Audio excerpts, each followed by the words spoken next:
4 PM news network में दोस्तों आपका स्वागत है। मैं हूं आपके साथ राशिद ज़हीर।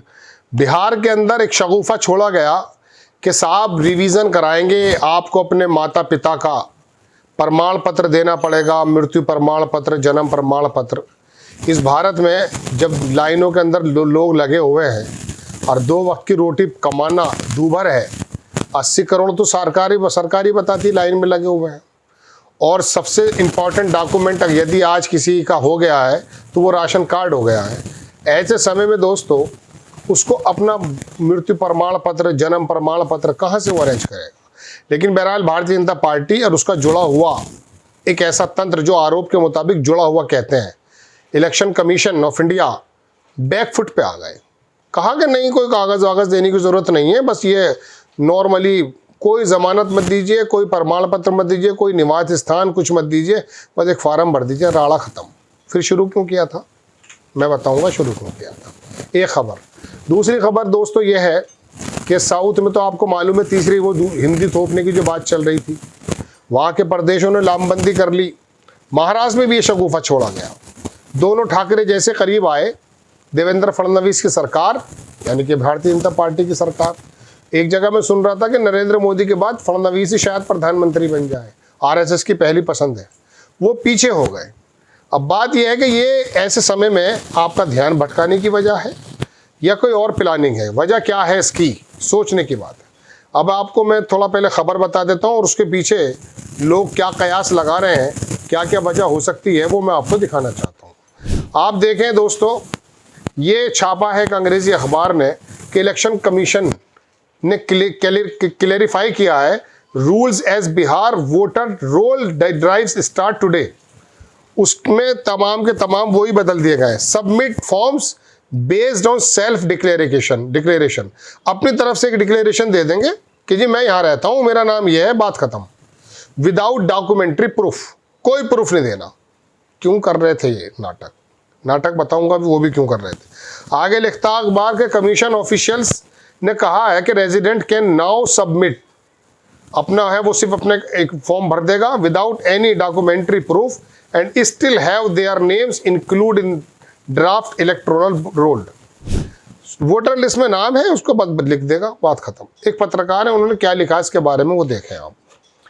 उन्होंने कहा कि चुनाव आयोग पर चौतरफा दबाव का असर हुआ। हालांकि ये खबर ज्यादा अखबारों से नदारद है, ज्यादातर अखबारों से नदारद है और गोदी मीडिया में तो है ही नहीं।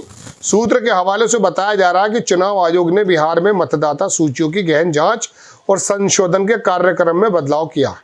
इस रिपोर्ट्स के मुताबिक अब मतदाता सूची में अपना नाम सुनिश्चित करने के लिए सेल्फ डिक्लेरेशन ही काफ़ी होगा, किसी और दस्तावेज या पहचान पत्र की ज़रूरत नहीं होगी।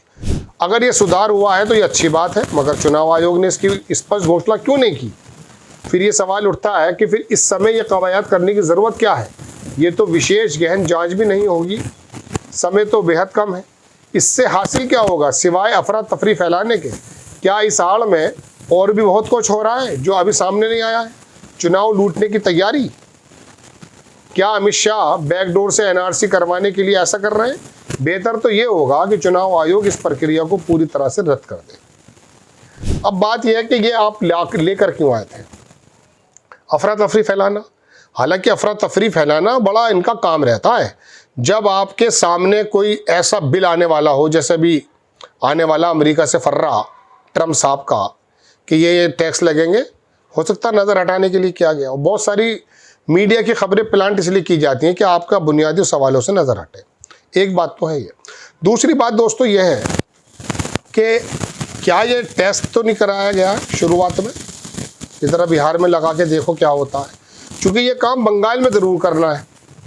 बंगाल के अंदर 30% मुस्लिम है दोस्तों, और बंगाल भी नहीं जीत पाई भाजपा आज तक। साउथ तो खैर छोड़ो, बंगाल के अंदर भी। अब बंगाल में अगर ये एनआरसी, तथाकथित एनआरसी कह रहे हैं लोग इसको, ये वाली अगर रिवीजन की प्रक्रिया चलने लगी तो वहाँ पर एक बहुत बड़े वोट बैंक को वो बांग्लादेशी घोषित करके चुनाव जीतने की कोशिश करें। और बंगाल के लिए ही तैयारी हुई है, ये भी मैं आपको बता दूं, जो लोगों का कहना है।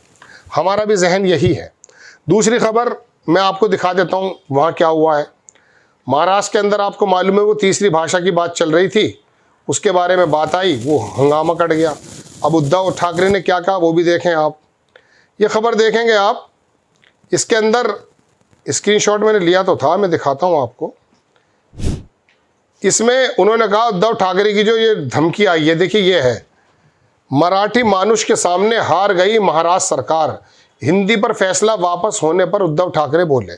मराठी मानुष के आगे आप झुक गए। दोनों भाई साथ आने की बात कर रहे थे। एक पत्रकार हैं, वो इस बारे में लिखते हैं कि दो ठाकरे एक साथ मैदान में उतरने वाले थे, बस इतने से ही देवेंद्र फडणवीस और महायुति सरकार के हाथ पैर फूल गए। झटपट त्रिभाषी फार्मूला वापस ले लिया। क्या सोचते हो? पता नहीं कौन सा थिंक टैंक है जो कहता है पर ये कर देते हैं। चलो सोचिए अगर ये दोनों मिल गए तो क्या होगा। मुंबई तो हाथ से निकलेगी, आसपास के बहुत से इलाके भी बीजेपी और शिंदे सेना का खेल बिगड़ जाएगा। लेकिन लाख टके का सवाल कि क्या ऐसा होगा क्या? दोस्तों बात यह है कि महाराष्ट्र में शगुफे छोड़ने हो या साउथ में शगुफे या बिहार का ही ताज़ा था, इसमें हासिल क्या होता है? दरअसल मैंने बहुत पहले मिसाल सुनाई थी कि अगर मिसाल के तौर पे किसी बच्चे का ध्यान को भटकाना हो तो माँ रोटी बनाते समय उसके हाथ में एक चम्मच और एक प्लेट दे देती है स्टील का, वो टन टन टन टन करता रहता है। थोड़ी देर में उसका काम निकल जाता है, वो अपनी किचन का काम को पूरा कर लेती है। तो पता क्या होता है, उसका काम हो जाता है। आप उसके सामने इस तरह से एक चम्मच और एक प्लेट दे दी गई, टन टन टन टन करते रहिए आप। एक टन टन आपने कोरोना में भी की थी, अगर याद हो आपको। कोरोना में भी आपसे बजवा दिए थे, हंसते थे आप पर आपके ऊपर हंसते थे कि देखिए कितने बड़े बेवकूफ़ हैं। कोरोना भगाने का तरीका यह निकाला था कि इनसे जो है ना थालियाँ बजवा दो, तालियाँ बजवा दो, पता नहीं तुम्हें क्या क्या बना दिया। आप में से एक वर्ग को शुक्र है कि मैं इस बात को थोड़ा सा अपने आप को समझता हूँ कि मैंने थाली नहीं बजाई। मैं बिहार के अंदर देख रहा था कि आदमी को पकड़ कर ला रहे थे वैक्सीन के लिए। अब वैक्सीन पे दुनिया भर के खुलासे हुए, झूठ या सच उस पर हम जाते नहीं हैं।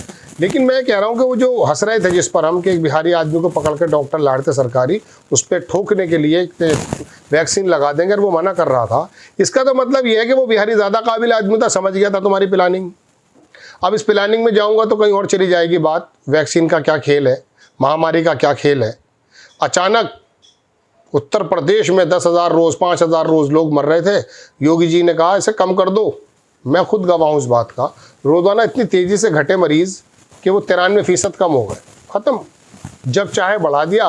बीमारी भी इनके हाथ में थी क्या? मगर नितिन गडकरी ने कहा था कि ये सेल्फ मेड ह्यूमन मेड बीमारी है, प्राकृतिक नहीं है ये। अब नितिन गडकरी काबिल आदमी है, मुझे उसकी बात का भरोसा है, तो मैं तो उसकी बात को लेकर कह रहा हूँ। तो दोस्तों बात यह है कि आपके सामने जो आप सोचते हैं ना यहाँ बड़े बड़े दिमाग है तुम्हारे अंदर, हमें बेवकूफ़ मानते हैं। और हम है भी। चुनाव के टाइम हमें ऐसा समझ लेते हैं जैसे रेवड़, बकरियों का रेवड़ नहीं होता, एक लकड़हारा उसे यूँ हाँक लेता है। एक आता है घसखुदा गाँव का, वो आके हिंदू मुस्लिम की बात करता, मंदिर मस्जिद की बात करता और तुम्हें और हमें हाँक के ले जाता है। वो जो कॉलोनी के अंदर प्रोफेसर बैठा हुआ ना, चश्मा लगाए हुए, मुँह में सिगार लगाए, उसे बना देता वो जाहिल मंदिर का ऐसा तड़का लगाता है कि वो भी आके फौरन आ जाता दूसरे कलर के भगवे में। आपको खबर कैसी लगी अपनी राय कमेंट्स बॉक्स में ज़रूर दीजिए। चैनल को सब्सक्राइब कीजिए, शेयर कीजिए। नेक्स्ट टाइम मैं किसी खबर के साथ हाजिर होता हूँ। जय हिंद।